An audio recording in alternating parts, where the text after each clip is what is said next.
Hello friends, నేను మీ ఛాయాని. Welcome to Chaya vlog. Chaya వ్లాగ్లో ఇవాల్టి వీడియోలోని దొండకాయ పచ్చడిని టేస్టీగా ఎలా తయారు చేసుకోవాలో చూసేద్దాం.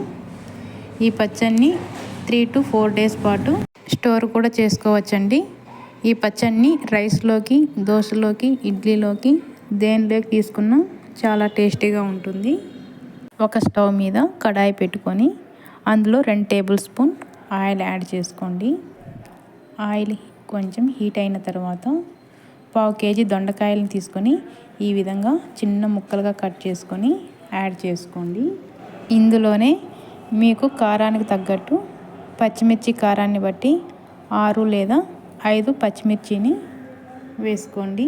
అలాగే ఒక పెద్ద ఉల్లిగడ్డను సన్నగా కట్ చేసుకొని వేసుకోండి. ఇప్పుడు అంతా కూడా బాగా కలుపుకుంటూ ఫ్రై చేసుకోండి.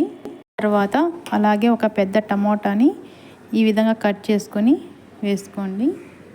అందులోనే 2 వెల్లుల్లి రెబ్బలు, కొంచెం చింతపండు, అలాగే రుచికి సరిపడ్డ సాల్ట్ని యాడ్ చేసుకోండి. 1/2 టేబుల్ స్పూన్ జీలకర్రని యాడ్ చేసుకొని మరొకసారి బాగా కలుపుకొని మూత పెట్టి మీడియం ఫ్లేమ్లో మగ్గించండి. ఇప్పుడు దొండకాయల్ని మీడియం ఫ్లేమ్లో ఉంచుతూ మధ్యలో కలుపుకుంటూ బాగా ఫ్రై చేసుకోవాలి. దొండకాయ ముక్కలు, టమోటా ముక్కలు అన్నీ కూడా వీడియోలో చూపిస్తున్న విధంగా బాగా వేగిపోవాలి. కొంచెం బ్రౌనిష్ కలర్ రావాలన్నమాట. మీరు ఎప్పుడు రోటీ పచ్చడి చేయాలనుకున్నా సరే కూరగాయల ముక్కల్ని ఈ విధంగా ఫ్రై చేసుకుంటేనే మనకి టేస్ట్ బాగుంటుంది. ఇలా వేగిన తర్వాత స్టవ్ ఆఫ్ చేసుకొని దీన్ని పూర్తిగా చల్లారనివ్వండి. ఈలోపు మిక్సీ జార్లో మనం వేరుశనగ గింజలు వేసుకొని ఒకసారి గ్రైండ్ చేసుకుందాం. నేను ముందుగా 2 టేబుల్ స్పూన్ వేరుశనగ గింజలని ద్వారగా వేయించుకొని పెట్టుకున్నానండి. ఇలా చేసుకున్న తర్వాత ఇందులోకి మనం వేయించి పెట్టుకున్న దొండకాయ, టమోటా, పచ్చిమిర్చి ముక్కల్ని వేసుకోవాలి.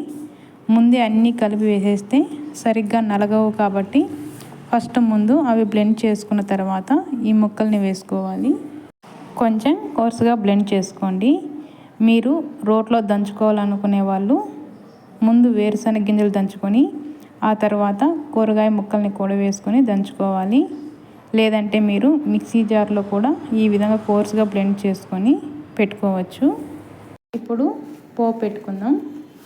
ఒక ప్యాన్ పెట్టుకొని అందులోకి 2 టేబుల్ స్పూన్ ఆయిల్ వేసుకొని ఆయిల్ హీట్ అయిన తర్వాత ఒక 1/2 టీ స్పూన్ జీలకర్ర, అలాగే ఒక 1/2 టీ స్పూన్ ఆవాలు, ఒక ఎండుమిర్చి, అలాగే కొద్దిగా కరివేపాకుని యాడ్ చేసుకొని పోపు పెట్టుకుందాం.